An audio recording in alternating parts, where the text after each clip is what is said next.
चलो हेलो बच्चों, जय हिंद। जय हिंद। तो आज हम लोग क्लास 7 का चैप्टर 2 पढ़ेंगे जिसका नाम है दिल्ली सल्तनत। ठीक है, देखो बाबू, शुरू से ही जो दिल्ली है, जो आज भारत की राजधानी है, वो शुरू से ही क्या है, जितने भी राजा महाराजा रहे हैं हमारे देश के, उनके लिए भी वो क्या रहा है, राजनीतिक का केंद्र है। राजनीति का मतलब समझ रहे हो, पॉलिटिक्स, यानी जो सत्ता, जो शासन होता था, उसमें भी प्राचीन समय से उन्होंने अपनी राजधानी किसको बना रखी थी, दिल्ली को। ठीक है, अब देखो बाबू, जो हम लोग दिल्ली सल्तनत पढ़ने वाले हैं, ये कब से कब तक है, तो 1206 से लेकर 1526 तक। दिल्ली सल्तनत का शासनकाल कब तक चला, 1206 से लेकर 1526 तक। ठीक है, इस समय के दौरान इस वंश में कई राजा हुए। ठीक है, अब देखो बाबू, इस वंश का जो समय पीरियड था, ठीक है, जो टाइम पीरियड था, उसको क्या कहा जाता है, दिल्ली सल्तनत। और दिल्ली सल्तनत में जितने भी राजा हुए, उनको किस नाम से संबोधित किया जाता था, सुल्तान। किस नाम से बुलाया जाता था, सुल्तान। ठीक है, क्वेश्चन आपसे पूछा जा सकता है कि 1206 से लेकर 1526 तक का जो शासन काल था, वो किस नाम से बुलाया जाता है, दिल्ली सल्तनत। और इस सल्तनत में जितने भी राजा हुए, उनको किस नाम से बुलाया जाता था, सुल्तान। ठीक है, अब देखो बाबू, आप लोग पर्यायवाची शब्द पढ़ते हो, राजा, सुल्तान, है ना, महाराजा। तो अब आप लोग यहाँ से जान जाओ कि जो सुल्तान शब्द था वो कहाँ से लाया गया, जब 1206 से लेके 1526 तक का जो शासन काल था, उसी में जितने भी राजा हुए, उनको क्या बुलाया गया, सुल्तान। तो सुल्तान यहीं से शुरू हुआ। मूवी देखे हो सब लोग, सलमान खान वाली, हाँ, है ना, जिसमें चाबी देते हैं। हाँ, जिसमें वो खजाने का डिब्बा रहता है, उसका चाबी मिल जाता है, तो वो मार के भागने लगते सब। हाँ, रेसलर रहता है वो, लंबी स्टोरी है। ठीक है, चलो, इस वंश में कई राजा हुए। ठीक है, इस वंश में जितने भी शासक ने, मतलब जितने भी वंश ने राज किया, सबसे पहले समझ लेते हैं कि किन किन वंशों ने राज किया। मुझे काफी ना कंजेस्टेड फील हो रहा है। हाँ, बस अभी ठीक है।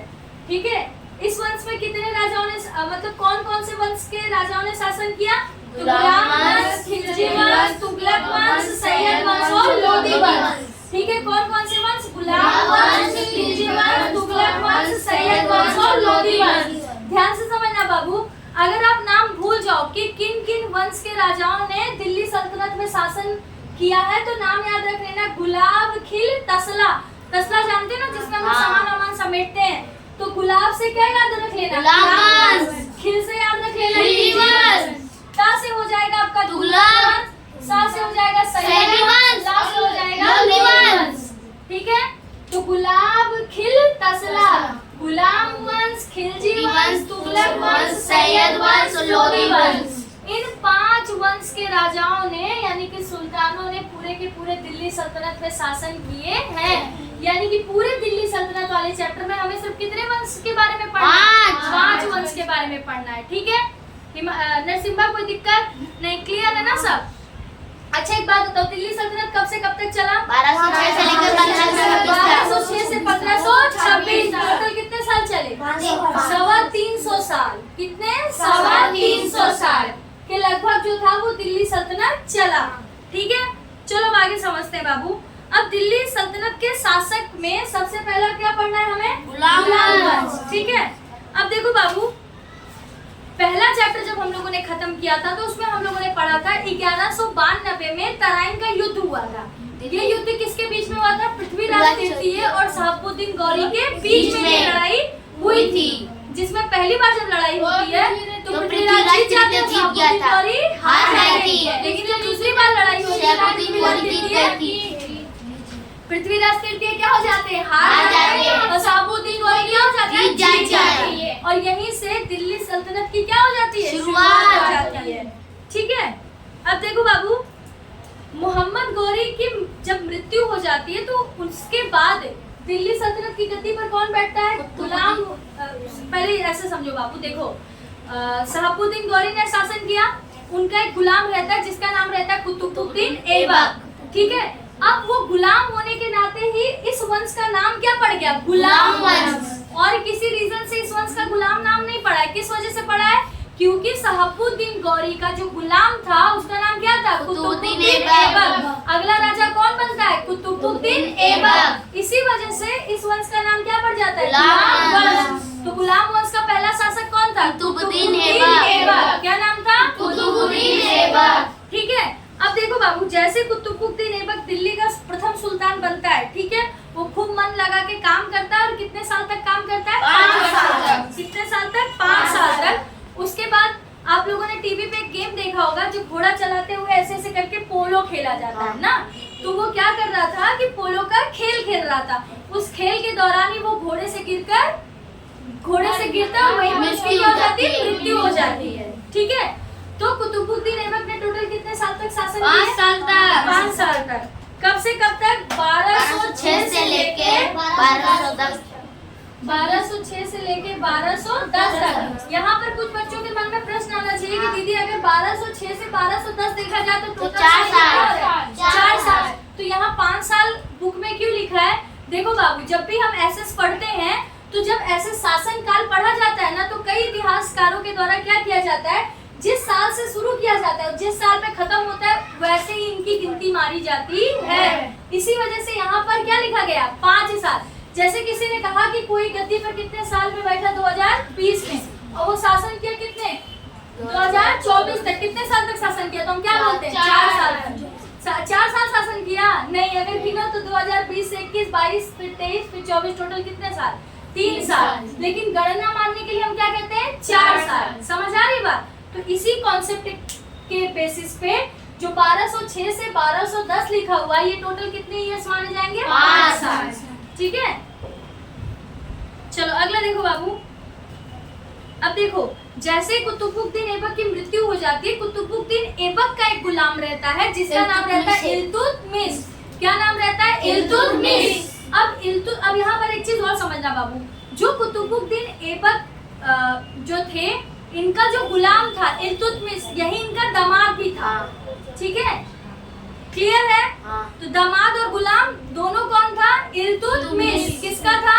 कुतुबुद्दीन ऐबक का। ठीक है। तो अगला राजा कौन बन जाता है? इल्तुतमिश। अब इल्तुतमिश जब गद्दी पर बैठता है बाबू, तो जो राजधानी अभी तक, जो दिल्ली की राजधानी थी, वो अभी तक दिल्ली नहीं थी।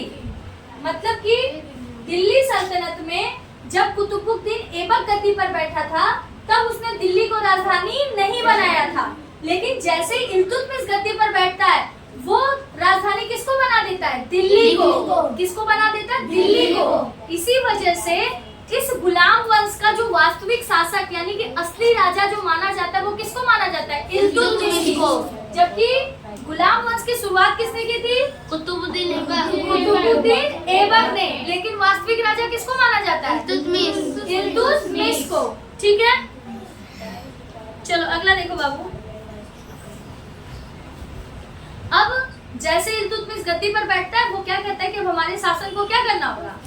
हमारी सत्ता को क्या करना होगा? मजबूत करना होगा। तो जिसकी वजह से वो 40 अमीर तुर्कों की एक सभा इकट्ठा करता है, यानी कि एक चहलगाम नाम की सभा की स्थापना करता है, जिसमें 40 अमीर तुर्कों को बिठाया जाता है। अब ये 40 जो अमीर तुर्क लोग थे, समझ रहे हो ना मेरी बात, जो तुर्क देश से आए हुए लोग होते हैं उनको कहा जाता है तुर्क, और वो सभी क्या थे? अमीर थे। तो 40 अमीर तुर्कों की एक क्या बनाई गई? सभा बनाई गई। अब ये सभा क्या करती थी? तो इल्तुतमिश को सलाह देती थी, मशवरा देती थी कि कैसे दिल्ली सल्तनत को और मजबूत बनाना है ना? इन सब चीजों के बारे में विचार विमर्श उसमें किया जाता था। तो इस तरीके से राज्य की सत्ता को मजबूत बनाने के लिए इल्तुतमिश ने किसकी स्थापना की? चहलगाम की। किसकी? चहलगाम की। ठीक है। चहलगाम का मतलब क्या हो जाएगा? जिसमें 40 अमीर तुर्कों को बिठाया गया हो। चहलगाम क्या था? जिसमें 40 अमीर तुर्कों की एक सभा। 40 अमीर तुर्कों की एक सभा क्या कहलाई? चहलगाम। लिख दूं? बुक है ना सबके पास? अंडरलाइन मारते जाना फिर बाबू। ठीक है। और जब इस ओके, तो जब इल्तुतमिश ने दिल्ली को राजधानी बनाया, तो दिल्ली की राजधानी के पहले राजधानी क्या थी? लाहौर थी। यानी कि कुतुबुद्दीन ऐबक के समय में जो हमारा देश था उसकी राजधानी क्या थी? लाहौर। लाहौर थी। और उसके बाद राजधानी क्या बन जाती है? दिल्ली। ठीक है, चलो अब देखो बाबू, दीदी लाहौर कहाँ पे है? लाहौर आज के समय में पाकिस्तान में आता है बाबू, तब भारत का ही हिस्सा था। ठीक है, 1206 में, 1207 में या 1200 इन सब के समय पीरियड के दौरान जो लाहौर था वो किसका हिस्सा था? भारत का हिस्सा था। वो भी पंजाब में था हमारा लाहौर। बंटवारे के बाद वो पाकिस्तान में चला बंटवारे के बाद वो पाकिस्तान में चला गया। ठीक है, अब देखो बाबू, जो इल्तुतमिश था, इनके जितने भी बच्चे थे वो एक भी योग्य नहीं थे जिनको गद्दी पर बिठाया जा सके।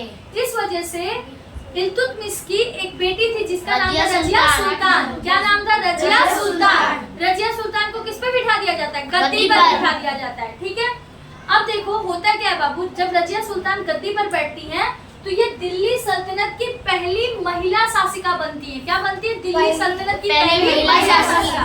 यानी अभी तक जितने थे वो सभी आदमी थे जो सुल्तान बने थे, और जो रजिया सुल्तान थी वो क्या थी? एक औरत स्त्री थी। अब वो पहली जो थी वो दिल्ली सल्तनत की क्या बनती? पहली महिला शासक बनती है। ठीक है, अब देखो बाबू, जब रजिया सुल्तान गद्दी पर बैठती है तो ये बात जो दिल्ली सल्तनत के जो मंत्रिमंडल था या वहाँ के जो लोग थे उन लोगों को ये बात पसंद नहीं आई। तो वो अंदर ही अंदर क्या रचने लगे? षड्यंत्र रचने लगे कि कैसे रजिया सुल्ताना को गद्दी से हटा दिया जाए, जबकि रजिया सुल्ताना बहुत योग्य महिला थी। ठीक है, अगर उनके हाथ में शासन होता तो शासन बहुत अच्छे से वो चलाती, लेकिन उनको लंबे समय तक शासन करने नहीं दिया गया। आंतरिक विद्रोह के कारण, षड्यंत्रों के कारण रजिया सुल्ताना को मरवा दिया जाता है। ठीक है, अब रजिया सुल्ताना के डेथ के बाद 6 साल तक आंतरिक विद्रोह चलता है। आंतरिक विद्रोह का मतलब हुआ बाबू कि आपस में लड़ाई झगड़ा करते थे कि कौन गद्दी पे बैठेगा, वो बोले मैं बैठूंगा, वो बोले मैं बैठूंगा।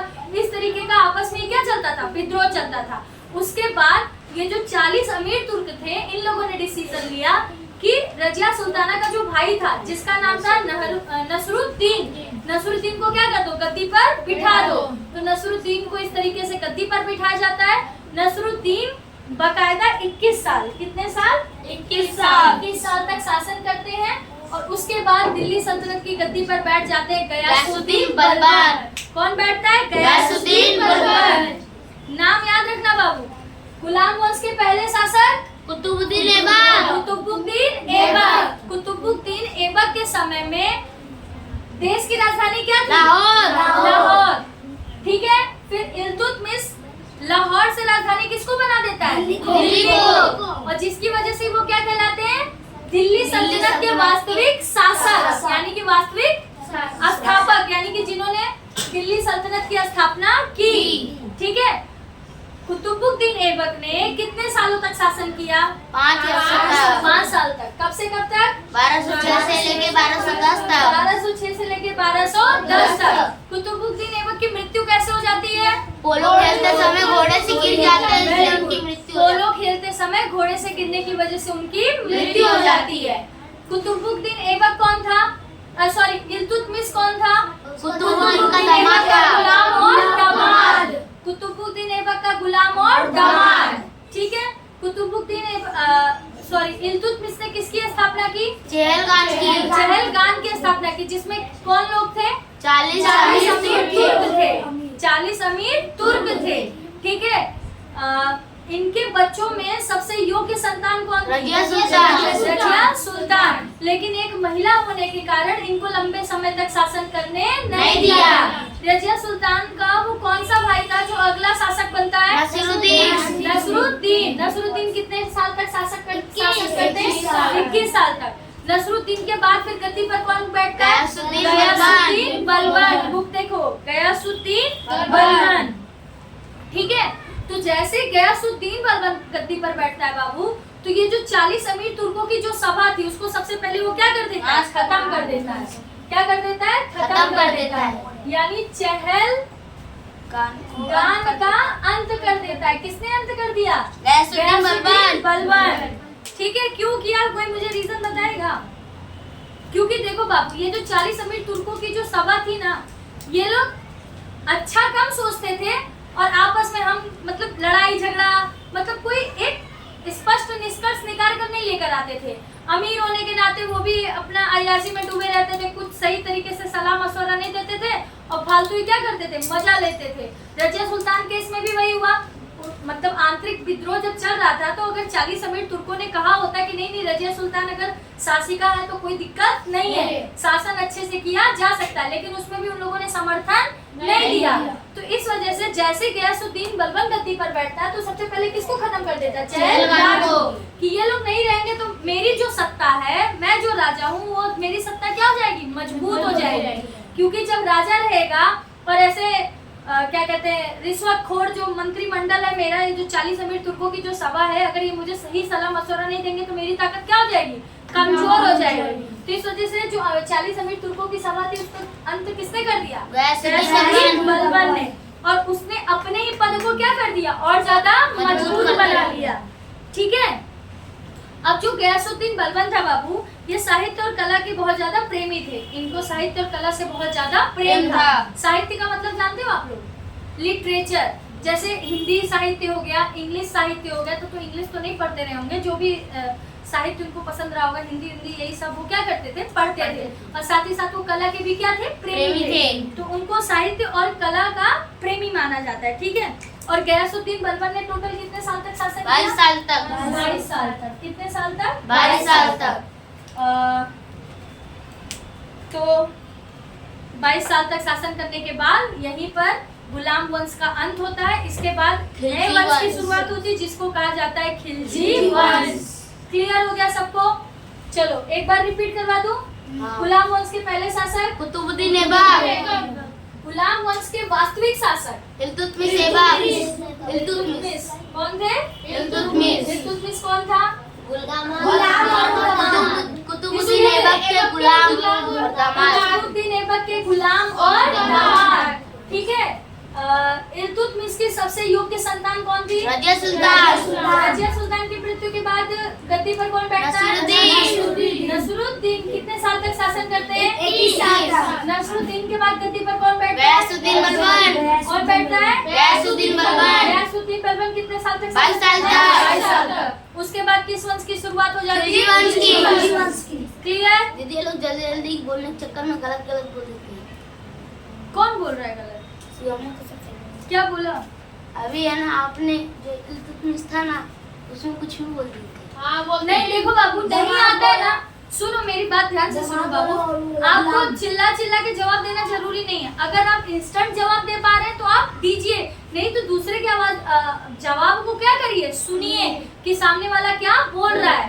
समझ में आ रही है बात? हाँ, गलत मत बोलो बाबू, गलत बोलोगे तो बोला गुलाम और दामाद टाइम लेंगे। हाँ, कुतुबुद्दीन ऐबक यही बोल रहे थे।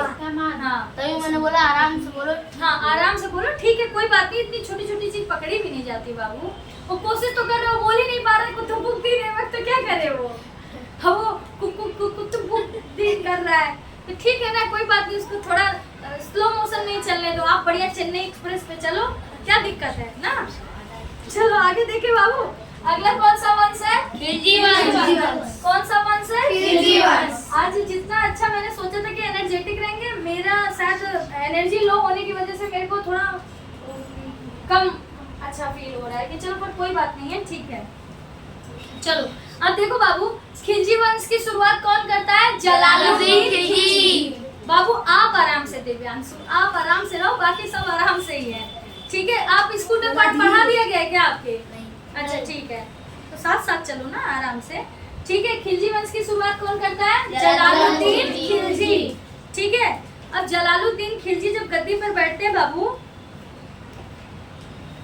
तो जलालुद्दीन खिलजी कितने साल तक शासन करते हैं, 6 साल। जलालुद्दीन खिलजी कितने साल तक शासन करते हैं, 6 साल तक। जलालुद्दीन के बाद अब गद्दी पर कौन बैठता है, अलाउद्दीन खिलजी। लिखते जाओ बाबू की याद होते जा रहा है, याद होते जा रहा है ना। तो खिलजी वंश की शुरुआत किसने की थी, जलालुद्दीन खिलजी। जलाउद्दीन नहीं बाबू, जलालुद्दीन खिलजी। खिलजी वंश की स्थापना किसने की थी, जलालुद्दीन खिलजी। कितने साल तक शासन किए, 6 साल। जलालुद्दीन के बाद गद्दी पर कौन बैठा, अलाउद्दीन खिलजी। अब देखो बाबू, जब अलाउद्दीन खिलजी गद्दी पर बैठते हैं, आप लोगों ने पद्मावती पिक्चर देखा है, अरे अरे बाबू हिस्टोरिकल मूवी तो देख लिया कर। मैं भी नहीं देखा। गद्दी पर बैठते ही वो पूरा उत्तर भारत को जीत लेता है, ठीक है, हमारे गुजरात को जीत लेता है, हमारे दक्षिण भारत को जीत लेता है। इस तरीके से भारत के अधिकांश हिस्से को जीतकर वो अपने सत्ता को क्या कर लेता है, मजबूत कर लेता है, अपने साम्राज्य का क्या कर लेता है, विस्तार कर लेता है, यानी अपने साम्राज्य को पूरी तरीके से फैला लेता है। देख रहे हो, उत्तर पूरा भारत जीत लिया, फिर पश्चिम में हमारा गुजरात जीत लिया, और इधर नीचे में हमारा हाँ दक्षिण जीत लिया। हाँ, पूर्वी हिस्से तक थोड़ा, इधर ज्यादा कुछ पहाड़ तो थे, छोटे मोटे राज्य थे, ज्यादा तो कुछ था भी नहीं। चलो अगला देखो बाबू, ठीक है। अब इसने क्या किया कि दिल्ली में अस्थाई सेना की शुरुआत की। अलाउद्दीन खिलजी ने क्या किया, दिल्ली में स्थायी सेना की शुरुआत की। अलाउद्दीन ने क्या किया, अस्थाई सेना की शुरुआत की, ठीक है। और साथ ही साथ इनकी अस्थाई सेना का मतलब समझ लो बाबू, इधर देखो, पहले समझ लो कि अस्थाई सेना होता क्या है। पहले के समय युद्ध के दौरान, ठीक है, जो राजा लोग होते थे वो अपनी सेना वेना को बुला लेते थे, और जैसे युद्ध खत्म होता था सबको क्या कर देते थे, उनके घर भेज देते थे। लेकिन अलाउद्दीन खिलजी ने कहा कि मैं अपने सैनिकों को क्या करूंगा, ट्रेंड करूंगा, और ट्रेंड करके हमेशा ही अपने पास रखूंगा, इनको खिलाऊंगा पिलाऊंगा, मतलब पालूंगा पोसूंगा, सब अच्छे से रखूंगा, और कभी भी हमें युद्ध की जरूरत पड़ सकती है। तो अस्थाई सेना की शुरुआत किसने की थी, अलाउद्दीन खिलजी ने। किसने, अलाउद्दीन खिलजी ने, ठीक है। और साथ ही साथ इन्होंने दाग और चेहरा पद्धति की भी शुरुआत की थी। किसकी शुरुआत की थी, दाग और चेहरा पद्धति, यानी कि जो इनकी सेना के घोड़े ओड़े होते थे उनपे ये दाग लगा देते थे। दाग का मतलब समझ लो, दाग देते थे, जैसे लोहा ठप्पा मार देते थे कि ये घोड़ा किसका है, हमारा। ऐसे सैनिकों में भी चेहरा पद्धति का ये लोग क्या करते थे, इस्तेमाल करते थे, अपने सैनिकों को जानने के लिए, पहचान बनाने के लिए दाग और चेहरा पद्धति की शुरुआत किसने की थी, अलाउद्दीन खिलजी ने। अस्थाई सेना की शुरुआत किसने की थी, अलाउद्दीन खिलजी ने, ठीक है। साथ ही साथ इन्होंने बहुत सारे सुधार भी किए बाबू, जैसे कि भाव नियमन हो गया, बाजार नियंत्रण हो गया, संग्रहखोरी नियमन हो गया, इन सभी चीजों में उन्होंने कई प्रशासनिक सुधार किए। अलाउद्दीन खिलजी की मृत्यु के बाद जो इनका राज्य होता है बाबू, वहाँ पे अराजकता फैल जाती है, और उसके बाद यहीं पर खिलजी वंश क्या हो जाता है, समाप्त हो जाता है, और शुरुआत हो जाता है तुगलक वंश का। और तुगलक वंश की स्थापना कौन करता है, गयासुद्दीन तुगलक। कौन शुरुआत करता है, गयासुद्दीन तुगलक। गुलाम वंश के अंतिम राजा के बारे में, गुलाम वंश के अंतिम राजा को हम लोगों ने बुक में किसके बारे में पढ़ा, मतलब गुलाम वंश के अंतिम राजा कौन थे, गयासुद्दीन बलबन। तो खिलजी वंश में अलाउद्दीन खिलजी। देखो बाबू, ऐसा नहीं है कि अलाउद्दीन खिलजी के बाद और कोई राजा नहीं हुए, या गयासुद्दीन बलबन के बाद तुरंत टेक ओवर कर लिया खिलजी वंश ने। कुछ छुट्टे पुट्टे राजा रह जाते हैं, लेकिन जो एक स्ट्रॉन्ग तरीके से जो राज्य कर रहे होते हैं वो राजा यहीं पर क्या हो जाते हैं, खत्म हो जाते हैं। उसके बाद धीरे धीरे वो राज्य क्या हो जाता है, मतलब वो वंश ही क्या हो जाता है, खत्म हो जाता है, ठीक है। चलो अगला देखो, अगला क्या था, तुगलक वंश की स्थापना किसने की, गयासुद्दीन तुगलक। नाम को लेके कंफ्यूज मत होना शिवम, जो ध्यान है, अच्छा बुक में देख रहे हो, ठीक है।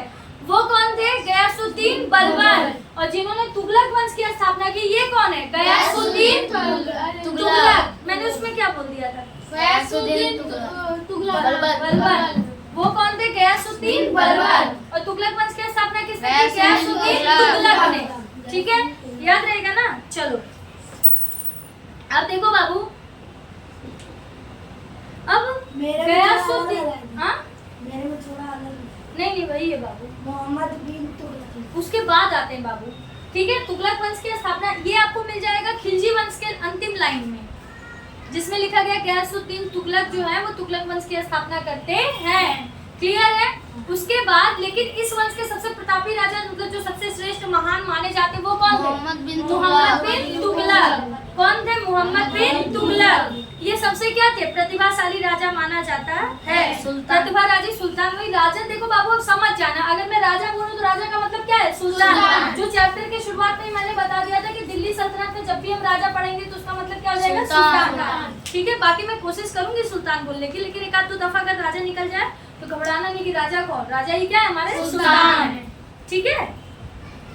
चलो अगला देखो बाबू, तो मोहम्मद बिन तुगलक तुगलक वंश के क्या थे, सबसे प्रतिभाशाली सुल्तान थे, ठीक है, इन्होंने बहुत सारी योजनाएं भी लागू की बाबू, ठीक है, जिसमें इन्होंने दिल्ली से दौलताबाद राजधानी का स्थानांतरण किया। अब इन्होंने राजधानी दिल्ली से कहाँ पहुंचा दिया? दौलताबाद। इल्तुतमिश ने लाहौर से राजधानी कहाँ बनाई? दिल्ली को। और मोहम्मद बिन तुगलक ने क्या किया? दिल्ली से राजधानी कहाँ भेज दिया? दौलताबाद। कहाँ भेज दिया? दौलताबाद। याद रखना, जहाँ पे भी कंफ्यूज होना पूछ लेना। बाबू क्या हुआ, उसकी तबीयत नहीं ठीक है क्या? तो पढ़ लो, हाँ अलग करो बाबू, ठीक है।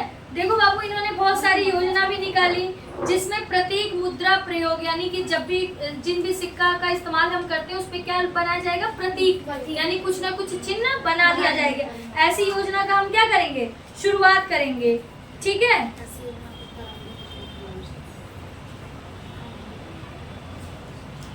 लेकिन इनकी जितनी भी योजनाएं थी बाबू, वो व्यवस्थित न होने के कारण सारी योजनाएं क्या हो गई? फेल हो गई। सारी योजनाएं क्या हो गई? फेल हो गई। और हमारे इतिहासकारों ने मोहम्मद बिन तुगलक द्वारा बनाई गई जितनी भी योजना असफल हुई, उनका नाम इन्होंने रख दिया तरंगी योजना। क्या नाम रख दिया? तरंगी योजना।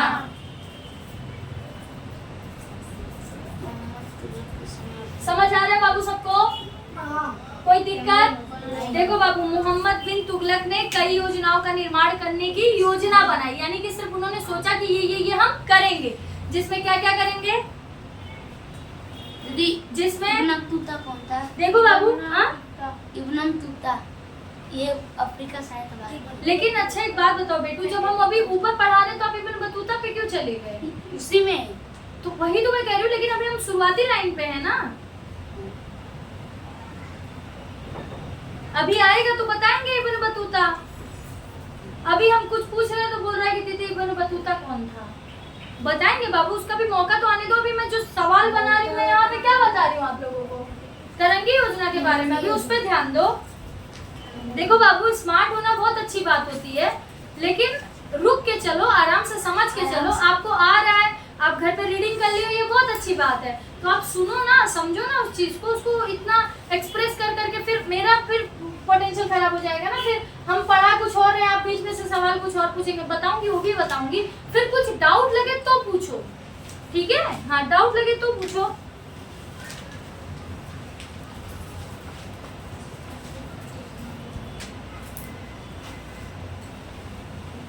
देखो बाबू, इनकी जो योजना थी, उस योजना में था कि दिल्ली राजधानी वो कहाँ स्थानांतरण कर दी जाएगी?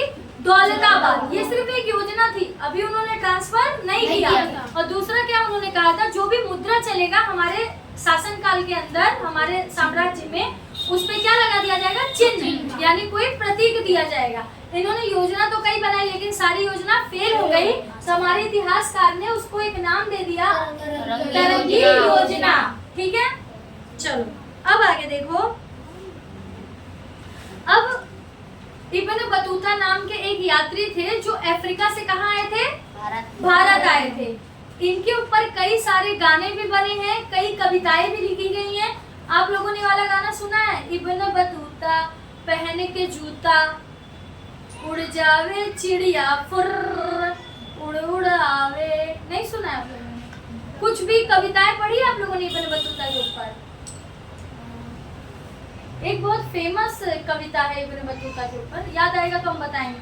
मेरा जूता है जापानी, फिर भी दिल है हिंदुस्तानी। मेरा जूता जापानी, पत्थर की सर पे लाल टोपी, इसमें कहीं इब्न बतूता का नाम आता है इस गाने में? नहीं। तो बच्चा है, कोई सॉन्ग है काफी फेमस है बाबू, याद आएगा तो बताएंगे आप लोगों को, ठीक है। तो ये काफी क्या थे? फेमस यात्री थे जो अफ्रीका से कहाँ आते हैं? भारत आते हैं, ठीक है। अब मोहम्मद बिन तुगलक के बारे में इतना ही पढ़ना था बाबू। मोहम्मद बिन तुगलक के बाद गद्दी पर कौन बैठ जाता है? उनका चचेरा भाई रहता है जिसका नाम रहता है फिरोज शाह तुगलक। गद्दी पर कौन बैठता है? फिरोज शाह तुगलक, ठीक है। और फिरोज शाह तुगलक की मृत्यु के बाद जो तैमूर वंश के राजा लोग थे, ये लोग बाबू आक्रमण करते हैं और यहीं पर तुगलक वंश की जो सत्ता थी वो पूरी तरीके से हिल जाती है। और तुगलक वंश यहीं पर खत्म हो जाता है। अब अगले वंश के बारे में पढ़ेंगे जिसका नाम है सैयद वंश। ठीक है, तुगलक वंश की स्थापना किसने की? गयासुद्दीन तुगलक। किसने की? गयासुद्दीन तुगलक। वही एक आध तो बच्चे जो जवाब देते हैं, बाकी सबको नहीं याद रहता है क्या? तुगलक वंश की स्थापना किसने की? गयासुद्दीन तुगलक। इस वंश के सबसे प्रतिभाशाली राजा मोहम्मद बिन तुगलक। मोहम्मद बिन तुगलक ने जितनी भी योजनाएं बनाई जो असफल हो गई, इतिहासकारों ने उनको क्या नाम दिया? तरंगी योजना। क्या नाम दिया? तरंगी योजना। मोहम्मद बिन तुगलक के बाद गद्दी पर कौन बैठता है? फिरोज शाह तुगलक, जो कि मोहम्मद बिन तुगलक के कौन थे? चचेरे भाई। ठीक है, तो तुगलक वंश अच्छे से याद हो गया। खिलजी वंश की स्थापना किसने की थी? जलालुद्दीन खिलजी। खिलजी वंश की स्थापना किसने की थी? जलालुद्दीन खिलजी। इस वंश के सबसे प्रतापी राजा अलाउद्दीन खिलजी। अलाउद्दीन खिलजी ने क्या क्या किया था? अस्थायी सेना बनाई थी, चेहरा पत्र थी, और बाजार नियमन और बाकी सारी चीजों में बहुत सारी सुधार किए थे। ठीक है, गुलाम वंश के पहले राजा कुतुबुद्दीन ऐबक। कुतुबुद्दीन ऐबक के दामाद का नाम इल्तुतमिश। के बाद गद्दी पर कौन बैठता है? रजिया सुल्तान के बाद गद्दी पर कौन बैठता है? नसरुद्दीन। नसरुद्दीन के बाद गयासुद्दीन बलबन। गयासुद्दीन बलबन याद रहेगा। कोई दिक्कत किसी को? किसको नाम अच्छे से याद हो गया है? याद दीदी थोड़ा थोड़ा भूल जाएंगे। निहारिका कौन से वाले में भूल रहे हो? दूसरा ये खिलजी वंश के याद हो गए? खिलजी वंश याद हो गया। गुलाम जलालुद्दीन खिलजी, अलाउद्दीन खिलजी, सिर्फ दो। चलो इधर लिख देते हैं। अलाउद्दीन खिलजी। इधर देखो बाबू, कैमरे में तो आ रहा है ना? कट तो नहीं रहा ना? दीदी ज्यादा उधर बाबू सही है ना? कुतुबुद्दीन। दीदी नीचे लिख दो ना यहाँ। कुतुबुद्दीन। हाँ कहाँ लिख? नीचे इधर। इधर इधर नीचे। हाँ दीदी गलत लिखा है। हाँ देख रहे हैं बाबू, दा लग जाएगा ना? कुतुबुद्दीन। हाँ यही लिख दो नीचे। और जो कुतुब है उन तीनों पे कु की मात्रा है। कुतुबुद्दीन ऐबक। इनके दामाद इल्तुतमिश।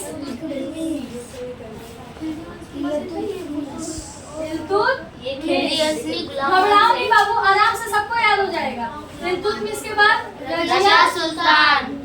रजिया सुल्तान। रजिया सुल्तान के बाद इनके भाई नसीरुद्दीन।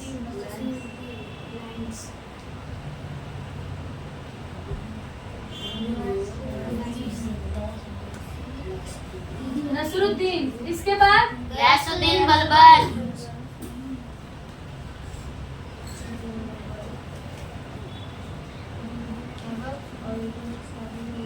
ठीक है, कुतुबुद्दीन के दामाद और क्या थे? गुलाम। दामाद और गुलाम कौन थे? इल्तुतमिश। इल्तुतमिश। इल्तुतमिश की बेटी रजिया सुल्तान। इल्तुतमिश का भाई नसीरुद्दीन। नसरुद्दीन के बाद गद्दी पर कौन बैठता है? गयासुद्दीन बलबन। चहलगाम को खत्म किसने किया था? गयासुद्दीन बलबन। गयासुद्दीन बलबन। अब याद हुआ? हाँ। सबसे पहले गद्दी पर कौन बैठा? कुतुबुद्दीन ऐबक। कुतुबुद्दीन ऐबक के दामाद इल्तुतमिश। इल्तुतमिश की बेटी रजिया सुल्तान। रजिया सुल्तान का भाई नसीरुद्दीन। नसरुद्दीन के बाद गद्दी पर कौन गयासुद्दीन बलबन। गयासुद्दीन बलबन। खिलजी वंश की स्थापना जलालुद्दीन खिलजी। और दूसरा अलाउद्दीन खिलजी। जलालुद्दीन खिलजी और अलाउद्दीन खिलजी। तुगलक वंश में गयासुद्दीन तुगलक और मोहम्मद बिन तुगलक। गयासुद्दीन तुगलक, मोहम्मद बिन तुगलक। और वो मोहम्मद बिन तुगलक का जो चचेरा भाई था फिरोज शाह तुगलक। फिरोज शाह तुगलक। इसमें तीन लोग, इसमें दो लोग, इसमें तीन लोग। कौन कौन? गयासुद्दीन तुगलक, मोहम्मद बिन तुगलक और मोहम्मद बिन तुगलक का चचेरा भाई फिरोज शाह तुगलक। फिरोज शाह तुगलक याद रहेगा। तीन ये याद हो गया, दो इनके याद हो गए, बाकी इनका पूरा 5। डेटा याद हो गया? हाँ। ठीक है। अच्छा एक बात बताओ, गुलाम वंश का नाम गुलाम वंश क्यों पड़ा? क्योंकि कुतुबुद्दीन ऐबक भी किसी के क्या थे? गुलाम थे। किसके गुलाम थे? शहाबुद्दीन गौरी के। शहाबुद्दीन गौरी के। ये किसके गुलाम थे? शहाबुद्दीन गौरी के। और कुतुबुद्दीन ऐबक के गुलाम इल्तुतमिश।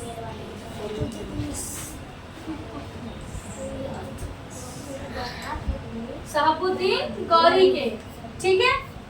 शहाबुद्दीन गौरी के गुलाम कुतुबुद्दीन ऐबक के गुलाम इल्तुतमिश। और इस वजह से लगातार 3 वंश, हाँ मतलब लगातार 3 जनरेशन जो है वो गुलाम होती गई। इस वजह से इस वंश का नाम क्या पड़ गया? राम वंश। ठीक है। चलो अब अगला देखिए बाबू, सैयद वंश। याद हो गया ना आप सबको? हाँ। चलो सैयद वंश देखते बाबू। तुगलक वंश के शासन के अंत के बाद खिज्र खा, क्या नाम था? खिज्र खा। खिज्र खा लिखी देती हूँ, खिज्र खा। खिज्र खा ने क्या किया? सैयद वंश की शुरुआत की। सैयद वंश की स्थापना किसने की थी? खिज्र खा ने। बस इतना ही पढ़ना है, सैयद वंश में इतना ही पढ़ना है। कहा गया सैयद वंश। हाँ, सैयद वंश की स्थापना किसने की थी? खिज्र खा ने। किसने की थी? खिज्र खा ने। सैयद वंश होता है खत्म। अगला हमें पढ़ना है लोधी वंश के बारे में। लोधी वंश की स्थापना किसने की थी? बहलोल लोधी। किसने की थी? बहलोल लोधी। बहलोल लोधी क्या था? सबसे बड़ा बकलोल था। हाँ नामी बहलोल है। ठीक है। और बहलोल लोधी जो था वो दिल्ली सल्तनत का पहला अफगान शासक था। क्या था? पहला अफगान शासक। बहलोल लोधी एकदम लोल था, पगला था। बहलोल लोधी। लोधी वंश की स्थापना, लोधी वंश की स्थापना बहलोल लोधी। और ये कहाँ के थे? अफगान से। अफगानिस्तान। हाँ, कहाँ से थे? अफगान से। ठीक है। तो लोधी वंश की स्थापना किसने की? बहलोल लोधी, जो कि दिल्ली सल्तनत के पहले अफगान शासक बने। ठीक है। अब बहलोल लोधी के बाद गद्दी पर कौन बैठता है? इब्राहिम लोधी। कौन बैठता है? इब्राहिम लोधी। इब्राहिम लोधी वंश का अंतिम शासक था ना दीदी? हाँ, यही लोधी वंश के अंतिम शासक थे। अब देखो बाबू, 1526 में पानीपत का युद्ध होता है। कौन सा युद्ध? पानीपत का युद्ध। उस युद्ध में कौन कौन लड़ता है? इब्राहिम लोधी और बाबर। दोनों की लड़ाई होती है। उस लड़ाई में इब्राहिम लोधी हार जाते हैं और बाबर जीत जाता है। यहीं पर दिल्ली सल्तनत होता है खत्म और यहीं से शुरुआत हो जाता है मुगल वंश। मुगल एम्पायर। हाँ, मुगल वंश। कौन सा वंश हो जाता है? मुगल साम्राज्य। ठीक है, क्लियर है? मुगल शासन जो है वो शुरू हो जाता है। आ गया सबको? हाँ। हाँ? किसी को कोई दिक्कत नहीं। चलो, सैयद वंश की स्थापना किसने की? खिलजी खान। किसने की? खिलजी खान। लोधी वंश की स्थापना किसने की? बहलोल लोधी। बहलोल लोधी। बहलोल लोधी के बाद लोधी वंश का अंतिम शासक इब्राहिम लोधी। इब्राहिम लोधी किस युद्ध में मतलब मारे जाते हैं? 1526 के पानीपत के युद्ध। 1526 में पानीपत के युद्ध में। ठीक है। चलो बाबू बंद कर दो।